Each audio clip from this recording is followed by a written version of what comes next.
ಅಂಗಾಂಗ ದಾನ ದಿನಾಚರಣೆಯನ್ನು ಗದಗ್ನಲ್ಲಿ ಆಚರಿಸ್ತಾ ಇದ್ವಿ. ಇಲ್ಲಿ KH ಪಾಟೀಲ್ ಹಾಸ್ಪಿಟಲ್ ವತಿಯಿಂದ ಹಾಗೂ ಜಿಲ್ಸ್ ವತಿಯಿಂದ ಹಾಗೂ ಗದಗ ಶಹರದ ನಾನಾ ನರ್ಸಿಂಗ್ ಕಾಲೇಜ್ ವತಿಯಿಂದ, ಪ್ಯಾರಾಮೆಡಿಕಲ್ ಕಾಲೇಜ್ ವತಿಯಿಂದ, ಲಯನ್ಸ್ ಕ್ಲಬ್ ವತಿಯಿಂದ, ಲಯನ್ ವತಿಯಿಂದ ಈ ಕಾರ್ಯಕ್ರಮವನ್ನು ಹಮ್ಮಿಕೊಳ್ಳಲಾಗಿದೆ. ಇಲ್ಲಿ ಜಾಥಾ ಮೂಲಕ ಮತ್ತು ಸೈಕ್ಲೋಥಾನ್ ಮೂಲಕ ಎಲ್ಲರಿಗೂ ಅಂಗದಾನದ ಅರಿವನ್ನು ಮೂಡಿಸಲಾಗಿದೆ. ಈಗ ಡಾಕ್ಟರ್ ಅವಿನಾಶ್ ಅವರು ಮತ್ತು ಡಾಕ್ಟರ್ ನಾಗೇಶ್ ಅವರು ಮಾತಾಡ್ತಾರೆ. ಇವತ್ತು ಡೈರೆಕ್ಟರ್ ಡಾಕ್ಟರ್ ಬೊಮ್ಮನಹಳ್ಳಿ ಅವರು ಹೇಳಿದಂಗೆ 13ನೇ August 2024 world organ donation day. ಇದ್ರ ಥೀಮ್ ಏನಂದ್ರೆ be a reason for someone smile ಅಂತ. ಇದು ಏನಂದ್ರೆ ನಾವು ನಮ್ಮ ಆರೋಗ್ಯವನ್ನು ಕಾಪಾಡಬೇಕು. ಅಕಸ್ಮಾತ್ ಆಗಿ ಅವಶ್ಯಕತೆ ಇದ್ದಾಗ ಇನ್ನೊಬ್ಬರ ಆರೋಗ್ಯವನ್ನು ಕಾಪಾಡಕ್ಕೆ ನಾವು ಒಂದು ಅನುಕೂಲವನ್ನು ಮಾಡ್ಕೊಡ್ಬೇಕಾಗ್ತದೆ.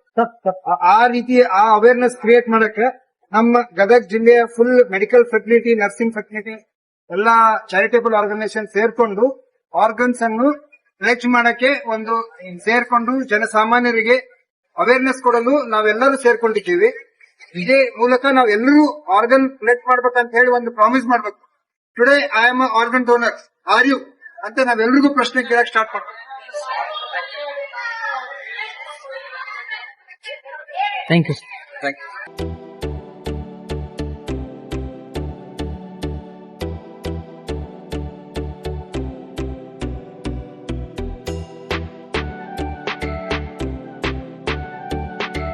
Donate life, donate organ.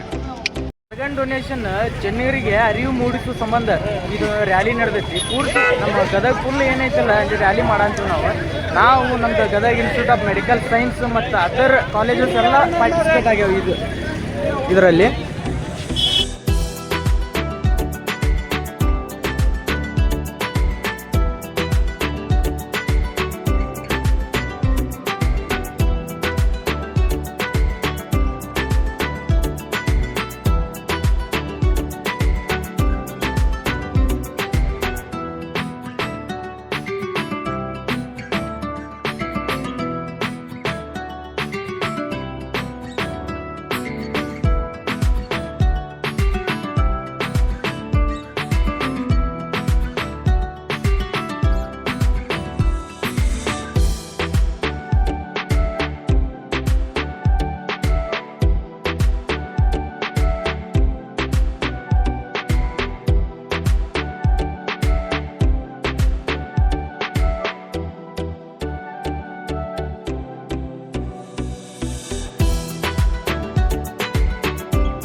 ಏನಂತಂದ್ರೆ Gadag institute of medical science ನಾವು IHS ಸ್ಟೂಡೆಂಟ್ಗಳು ಎಲ್ಲರೂ ಕೂಡಿ ಇವತ್ತು ಆರ್ಗನ್ ಡೇ ಇರುವ ಸಂಬಂಧ ಜನರಲ್ಲಿ ಅವೇರ್ನೆಸ್ ಮೂಡಿಸುವ ಸಲುವಾಗಿ ಪಬ್ಲಿಕ್ ಅಲ್ಲಿ ಅವರಿಗೆ ಇದು ಸ್ಕಿಪ್ ಮಾಡಿ ತೋರಿಸ್ತೀವಿ.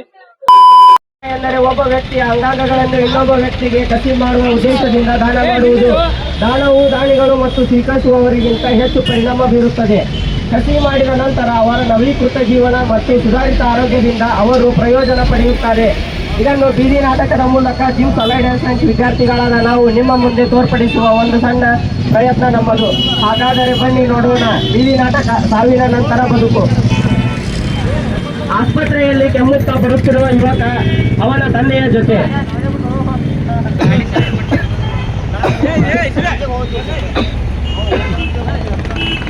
ಆರಾಮಾಗಿ ಕೂತ್ಕೊಳ್ಳಪ್ಪ. ಏನಪ್ಪ ನಿನ್ನ ಹೆಸರು? ಸಲೀಮ್ ಅಂತ ಡಾಕ್ಟ್ರೆ. ಯಾರ ಜೊತೆ ಬಂದಿದ್ಯಾ? ನಮ್ಮ ತಂದೆಯವರು ಡಾಕ್ಟ್ರೆ. ಏನಾಗಿದೆಯಪ್ಪ? ಒಂದು ವಾರದಿಂದ ಮೂತ್ರಗೆ ಆಗ್ತಾ ಇಲ್ಲ ಡಾಕ್ಟ್ರೆ. ಎಷ್ಟೇ ನೀರು ಕುಡಿದು ಕೂಡ ಮೂತ್ರಗೆ ಆಗ್ತಾ ಇಲ್ಲ. ಕಾಲು ಕೂಡ ಬಾದ್ಕೊಂಡಿದೆ. ಹಾಗಾಗಿ ಚೆನ್ನಾಗಿ ಪ್ರಾಕ್ಟೀಸ್ ಕೂಡ ಮಾಡೋಕ್ಕಾಗ್ತಾ ಇಲ್ಲ. ಕಾಲು ಉಸ್ಕೊಂಡಿದ್ಯಾ? ಎಲ್ಲಪ್ಪ ಕಾಲು ತೋರಿಸು. ನಮ್ಮ ಬೇಟೆಗೆ ಏನಾಗಿದೆ ನೋಡಿ ಡಾಕ್ಟ್ರೆ. ಸರಿಯಪ್ಪ ನೋಡ್ತೀನಿ. ಉಸಿರು ತಗೊಳಪ್ಪ.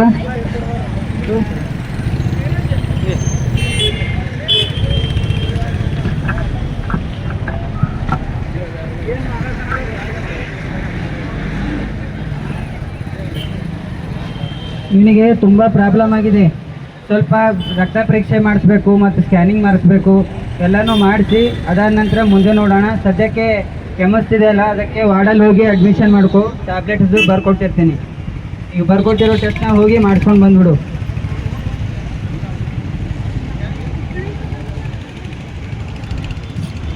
ಸಲಹೆ ಮೇರೆಗೆ ಸಲೀಮಣ್ಣ ಆಸ್ಪತ್ರೆಗೆ ದಾಖಲಾತಿ ಮಾಡಲಾಗುತ್ತದೆ. ಅವರಿಗೆ ಚಿಕಿತ್ಸೆ ಆರಂಭವಾಗಿರುತ್ತದೆ. ಚೆಕಪ್ ಆದ ನಂತರ ಸಲೀಮಣ್ಣ ಬಿಪಿ ತುಂಬಾ ಜಾಸ್ತಿ ಇರುತ್ತದೆ ಮತ್ತು ಅವನ ರಕ್ತ ಪರೀಕ್ಷೆ ಹಾಗೂ ಅಲ್ಟ್ರಾಸೌಂಡ್ ಸ್ಕ್ಯಾನ್ ಮಾಡಿಸಿರುತ್ತಾರೆ.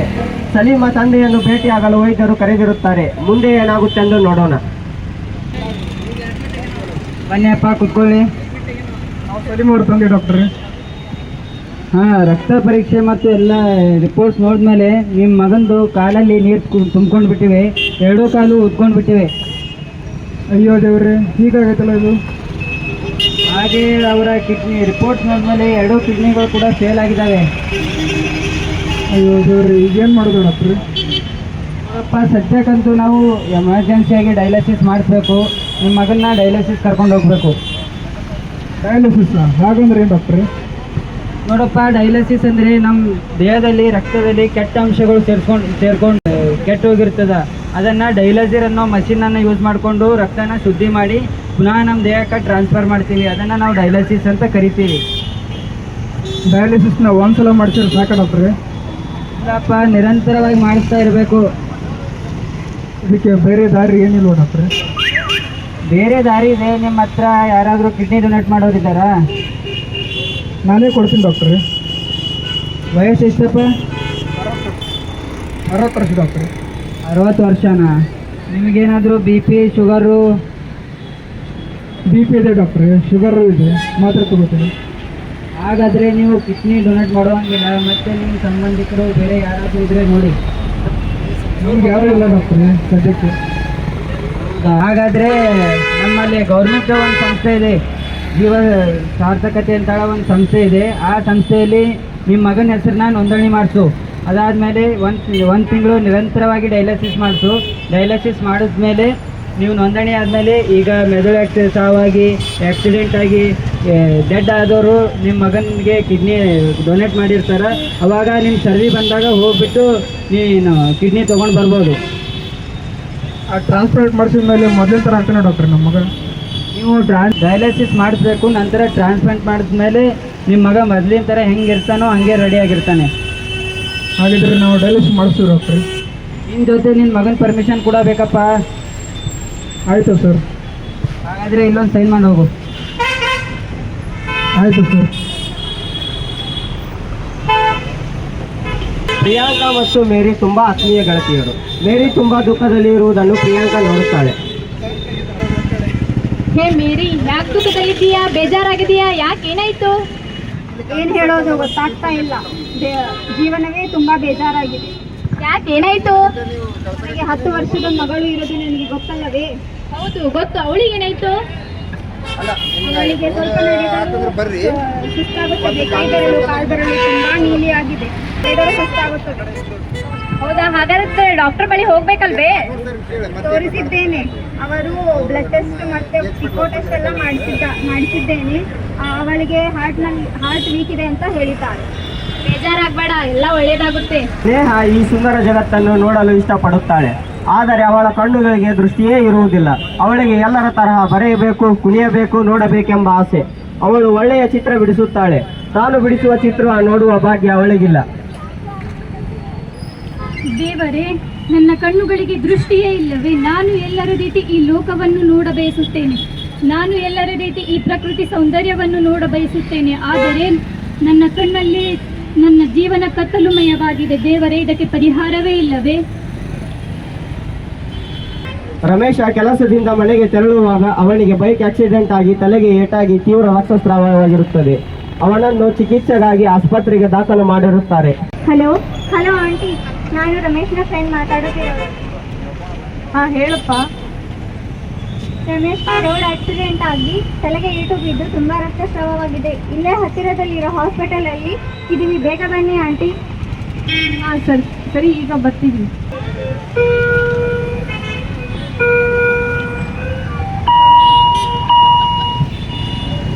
ರಮೇಶ್ ಸೆಕೆಂಡರ್ ಸಾರಪ್ಪ ಇಲ್ಲಿ. ನಾವೇ ಡಾಕ್ಟ್ರೆ. ರಮೇಶ್ಗೆ ಏನಾಗಬೇಕಪ್ಪ ನೀನು? ಅಲ್ಲೇ ತಾಯಿ ಆಗಬೇಕಿತ್ತು ಡಾಕ್ಟ್ರೆ. ನೋಡಪ್ಪ, ನಿಮ್ಮ ಮಗ ಆಕ್ಸಿಡೆಂಟ್ ಮಾಡಿಕೊಂಡು ಹೆಲ್ಮೆಟ್ ಇಲ್ಲದೆ ತಲೆ ಬಿದ್ದಿನಿಂದ ತಲೆಗೆ ಬಹಳಷ್ಟು ರಕ್ತಸ್ರಾವ ಆಗಿ ಬ್ರೈನ್ ಡೆಡ್ ಆಗಿಬಿಟ್ಟಿದೆ. ಸದ್ಯಕ್ಕಂತೂ ಏನು ಹೇಳೋದಕ್ಕಾಗಲ್ಲ. ಒಂದು 10 ನಿಮಿಷ ವೇಟ್ ಮಾಡಿ ರಿಪೋರ್ಟ್ ಬರಲಿ. ನೀವು ಧೈರ್ಯ ತಗೊಳ್ಳಿ. ಪ್ರಾಣಕ್ಕೇನು ಅಪಾಯ ಇಲ್ವಲ್ಲ ಡಾಕ್ಟ್ರೇ? ಸದ್ಯಕ್ಕಂತೂ ಏನು ಹೇಳೋದಕ್ಕಾಗೋದಿಲ್ಲಮ್ಮ. ಒಂದು 10 ನಿಮಿಷ ವೇಟ್ ಮಾಡು, ರಿಪೋರ್ಟ್ ಬರಲಿ. ನಂಗಿರೋದು ಒಬ್ಬನೇ ಮಗ ಡಾಕ್ಟ್ರೇ, ಅವನಿಲ್ಲದೆ ನಾ ಬದುಕೋಕ್ಕಾಗಲ್ವಾ? ಸ್ವಲ್ಪ ಧೈರ್ಯ ತಗೊಳಮ್ಮ, ಏನಾಗೋದಿಲ್ಲ. 10 ನಿಮಿಷ ವೇಟ್ ಮಾಡು, ರಿಪೋರ್ಟ್ ಬರಲಿ. ಸಮಯದ ನಂತರ ರಮೇಶ್ ಅಟೆಂಡರ್ಸ್ ಬಾರಪ್ಪ, ಬರ್ರಿ ಇಲ್ಲಿ. ನಾವೇ ಸರ್.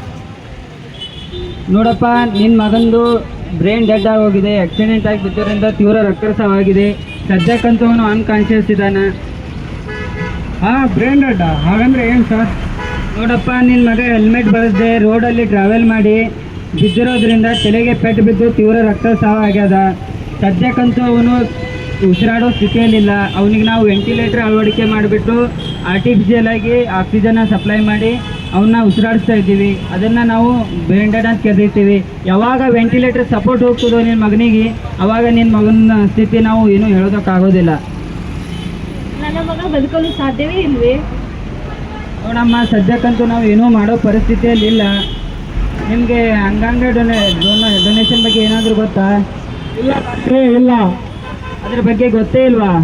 ಅಂಗಾಂಗ ದಾನ ಅಂದ್ರೆ ಕೇಳೇ ಇಲ್ಲ ಡಾಕ್ಟ್ರೇ. ಇದೇ ರೀತಿ ರೋಡ್ ಆಕ್ಸಿಡೆಂಟ್ ಆಗಿರ್ಬೋದು, ಮೆದುಳು ಹೋಗಿರ್ಬೋದು, ಅವರೆಲ್ಲರೂ ಸೇರಿ ಸಾಯೋಕ್ಕೆ ಮುಂಚೆನೇ ಅಥವಾ ಸತ್ತಾದ್ಮೇಲೆ ಅಂಗಾಂಗಗಳನ್ನು ದಾನ ಮಾಡ್ತಾರೆ. ಅದೇ ರೀತಿ ನೀವು ಕೂಡ ನಿಮ್ಮ ಮಗನಿಗೆ ದಾನ ಮಾಡ್ಬೋದು. ನಮಸ್ತೆ ಅಮ್ಮ, ನಾನು ನಮ್ಮ ಆಸ್ಪತ್ರೆ ಆಪ್ತ ಸಮಾಲೋಚಕರು. ನಿಮ್ಗೇನಾದರೂ ಮಾಹಿತಿ ಬೇಕಾದರೆ ನಾವು ಕೊಡ್ತೀವಿ. ಸರ್, ನಮ್ಗೆ ಅಂಗಾಂಗ ಡೊನೇಷನ್ ಬಗ್ಗೆ ಹೇಳಬೇಕಿತ್ತು. ಇಂಥ ಕಷ್ಟ ಸಮಯದಲ್ಲಿ ನಿಮ್ಮ ಮಗ ಈಗ ಆಕ್ಸಿಡೆಂಟ್ ಆಗಿದೆ ಅಲ್ವಾ, ಅವರು ರೋಡ್ ಆಕ್ಸಿಡೆಂಟಲ್ಲಿ ತೀರ್ಕೊಂಡಿದ್ದಾರೆ. ಅಂದರೆ ಬ್ರೈನ್ ಡೆಡ್ ಆಗಿದೆ, ಏನು ವರ್ಕ್ ಮಾಡೋಕ್ಕಾಗ್ತಾ ಇಲ್ಲ. ಈಗಾಗಲೇ ಡಾಕ್ಟ್ರು ನಿಮಗೆಲ್ಲ ವಿವರವಾಗಿ ತಿಳಿಸಿದ್ದಾರೆ. ಈಗ ನಿಮ್ಮ ಮಗ ಸತ್ತಿರಬಹುದು, ಆದರೂ ಅವರು ಒಂದು ರೀತಿಯಲ್ಲಿ ಬದುಕ್ಬೋದು. ಅದು ಹೇಗಪ್ಪ ಅಂದರೆ, ಅವ್ರ ಅಂಗಾಂಗಗಳನ್ನು ನೀವು ದಾನ ಮಾಡಿದ್ರೆ ಆ ಅಂಗಾಂಗಗಳು ಬದುಕ್ತವೆ ಅಲ್ವಾ, ಅವಾಗ ನಿಮ್ಮ ಮಗ ಬದುಕ್ತಾ ಹಾಗೇನೆ. ಹಾಗಾಗಿ ನೀವು ನಿಮ್ಮ ಮಗನ ಅಂಗಾಂಗಗಳನ್ನು ದಾನ ಮಾಡಿ. ನನ್ನ ಮಗ ಕೇವಲ 20 ವರ್ಷ, ಅವನು ಹೇಗೆ ಅಂಗಾಂಗ ದಾನ ಮಾಡಲು ಸಾಧ್ಯ? ಅವನಿಂದ ಚಿಕ್ಕ ಹುಡುಗ. ಚಿಕ್ಕ ವಯಸ್ಸಿನಾದವರು ಕೂಡ ದೊಡ್ಡ ವಯಸ್ಸಿನಾದವರು ಕೂಡ ಯಾವುದೇ ವಯಸ್ಸಿನ ಮಿತಿ ಇಲ್ಲದೆ ಎಲ್ಲರೂ ಅಂಗಾಂಗವನ್ನು ದಾನ ಮಾಡಬಹುದು. ಹಾಗಾಗಿ ನಿಮ್ಮ ಮಗನು ಕೂಡ ಅಂಗಾಂಗವನ್ನು ದಾನ ಮಾಡಬಹುದಾಗಿದೆ. ಹಾಗಾದ್ರೆ ಸರಿ ಡಾಕ್ಟ್ರೇ, ಅಂಗಾಂಗ ದಾನ ಮಾಡೋಣ, ಆದರೆ ನಮ್ಮ ಜಾತಿಯವರಿಗೆ ಕೊಡಿ. ನಿಮ್ಮ ಬೇಡಿಕೆ ನಮಗೆ ಅರ್ಥ ಆಗುತ್ತೆ. ಈ ಅಂಗಾಂಗ ದಾನದಲ್ಲಿ ಯಾವುದೇ ಧರ್ಮ ಜಾತಿ ಭೇದವಿರುವುದಿಲ್ಲ. ನಾವು ಹಾಗೂ ಯಾರಿಗೆ ಯಾವುದನ್ನು ಅಂಗಾಂಗ ಕೊಡುತ್ತೇವೆ ಎನ್ನುವುದು ಹೇಳಕ್ಕೂ ಆಗುವುದಿಲ್ಲ. ಹಾಗಾಗಿ ಇದನ್ನು ಗೌಪ್ಯವಾಗಿಡಲಾಗುವುದು. ಹಾಗಾದ್ರೆ ಅಂಗಾಂಗ ದಾನ ಮಾಡುವವರ ಹೆಸರು ನಾವು ತಿಳಿದುಕೊಳ್ಳಬಹುದೇ? ಇಲ್ಲ, ಅದನ್ನು ಹೇಳಕ್ಕಾಗೋದಿಲ್ಲ. ಅದನ್ನ ಸಂಪೂರ್ಣವಾಗಿ ಗೌಪ್ಯವನ್ನಾಗಿಡ್ತೀವಿ ನಾವು. ಯಾಕಂದ್ರೆ ಯಾರಿಗೆ ಯಾರು ಅಂಗಾಂಗ ಕೊಟ್ಟರು ಅಂತ ಯಾವತ್ತೂ ಹೇಳಲಾಗುವುದಿಲ್ಲ. ನಾನು ರಮೇಶನ ಫ್ರೆಂಡ್ ಮಾತಾಡುತ್ತಿರೋದು. ನನಗೆ ನೀವು ನೀಡಿದ ಮಾಹಿತಿ ಕೇಳಿ ನನಗೂ ಅಂಗಾಂಗ ದಾನ ಮಾಡಬೇಕೆಂದು ಅನಿಸುತ್ತದೆ. ಹಾಗಾದರೆ ನಾನು ಹೇಗೆ ಅಂಗಾಂಗ ದಾನ ಮಾಡಬೇಕು ಸರ್? ನೀವು ಅಂಗಾಂಗ ದಾನ ಮಾಡಬೇಕಂದ್ರೆ ನಮ್ದು ಜೀವ ಸಾರ್ಥಕತೆ ಅಂತ ಒಂದು ಸಂಸ್ಥೆ ಇದೆ. ಅದರಲ್ಲಿ ನೀವು ಹೋಗಿ ರಿಜಿಸ್ಟ್ರೇಷನ್ ಮಾಡ್ಕೋಬಹುದು. ಅದಕ್ಕೆ ನಿಮ್ಮ ಕುಟುಂಬದವರ ಹಾಗೂ ನಿಮ್ಮ ಸಂಪೂರ್ಣವಾದ ಮಾಹಿತಿಯನ್ನು ನೀಡಿ ನೀವು ರಿಜಿಸ್ಟ್ರೇಷನ್ ಮಾಡಬೇಕಾಗುತ್ತದೆ. ಹಾಗೂ ಗೂಗಲ್ನಲ್ಲಿ ಜೀವ ಸಾರ್ಥಕತೆ ಅಂತ ನೀವು ಟೈಪ್ ಮಾಡಿದ್ರೆ ಒಂದು ವೆಬ್ಸೈಟ್ ಬರ್ತದೆ ನಮ್ದು, ಅದರಲ್ಲಿ ನೀವು ರಿಜಿಸ್ಟ್ರೇಷನ್ ಮಾಡ್ಕೋಬಹುದು. ನಮಸ್ತೆ ಸರ್. ನಮ್ಮ ಮಗನಿಂದ 8 ಜನರ ಜೀವ ಉಳಿಯುತ್ತದೆ ಎಂದರೆ, ಅವನು ಬೇರೆಯವರ ಜೀವನಕ್ಕೆ ಬೆಳಕಾಗುತ್ತಾನೆಂದರೆ ನಾವು ಅಂಗಾಂಗ ದಾನ ಮಾಡಲು ಸಿದ್ಧವಿದ್ದೇವೆ. ನಮಗೆ ಒಪ್ಪಿಗೆ ಇದೆ. ನಿಮ್ಮ ಒಳ್ಳೆಯ ಅಭಿಪ್ರಾಯಕ್ಕೆ ನಾವು ಕೃತಜ್ಞರಾಗಿರುತ್ತೇವೆ. ಧನ್ಯವಾದಗಳು. ರಮೇಶನು ಅಂಗಾಂಗ ದಾನ ಮಾಡಿದ ನಂತರ ಯಾರ್ಯಾರಿಗೆ ಅಂಗಾಂಗದ ಅವಶ್ಯಕತೆ ಇದೆಯೋ ಅವರಿಗೆ ಕಸಿ ಮಾಡಲಾಯಿತು. ಅವರ ಬದುಕು ಹೇಗಿದೆ ಎಂಬುದನ್ನು ನೋಡೋಣ ಬನ್ನಿ. ನಮ್ಮ ಮಗನಿಗೆ ಕಿಡ್ನಿ ದಾನ ಮಾಡಿದಂಥ ಪುಣ್ಯಾತ್ಮನಿಗೆ ಒಳ್ಳೆಯದಾಗಲಿ. ನನ್ನ ಮಗಳಿಗೆ ಹೃದಯ ನೀಡಿ ಪುನರ್ಜನ್ಮ ನೀಡಿದವರಿಗೆ ಧನ್ಯವಾದಗಳು. ನಾನು ಜಗತ್ತನ್ನು ನೋಡುತ್ತಿದ್ದೇನೆ. ನನ್ನ ಜೀವನಕ್ಕೆ ಬೆಳಕು ನೀಡಿದವರಿಗೆ ಧನ್ಯವಾದಗಳು. ಮುಗಿತಾ?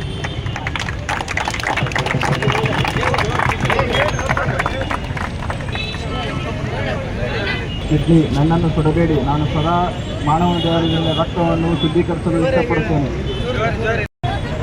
ನಾನು ಕಣ್ಣು ನನ್ನನ್ನು ಮಣ್ಣಲ್ಲೂ ಮಣ್ಣಾಗಿಸಲು ಬಿಡಬೇಡಿ. ಸದಾ ನಾನು ಈ ಸುಂದರವಾದ ಜಗತ್ತನ್ನು ನೋಡುತ್ತಾ ಇನ್ನೊಬ್ಬರ ಜೀವನಕ್ಕೆ ಬೆಳಕಾಗಿ ಇರಬೇಕು. ಧನ್ಯವಾದಗಳು. ನಾನು ಹೃದಯ ನನ್ನನ್ನು ಸುಡಬೇಡಿ. ನನ್ನನ್ನು ಏಕೆ ಸುಡುತ್ತೀರಾ? ನನ್ನ ಹೃದಯ ಬಡಿತವನ್ನು ನಿಲ್ಲಿಸಬೇಡಿ. ನಾನು ಯಾವಾಗಲೂ ಲಬ್ ಡಬ್ ಎಂದು ಸದ್ದು ಮಾಡುತ್ತಿರಬೇಕು. ಧನ್ಯವಾದಗಳು. ಜೀವ ಅಮೂಲ್ಯವಾದದ್ದು. ನಿಮ್ಮ ಅಂಗಾಂಗಗಳನ್ನು ದಾನ ಮಾಡಿ ಇನ್ನೊಬ್ಬರ ಜೀವನವನ್ನು ಉಳಿಸಲು ಸಹಾಯ ಮಾಡಿ. ಧನ್ಯವಾದಗಳು.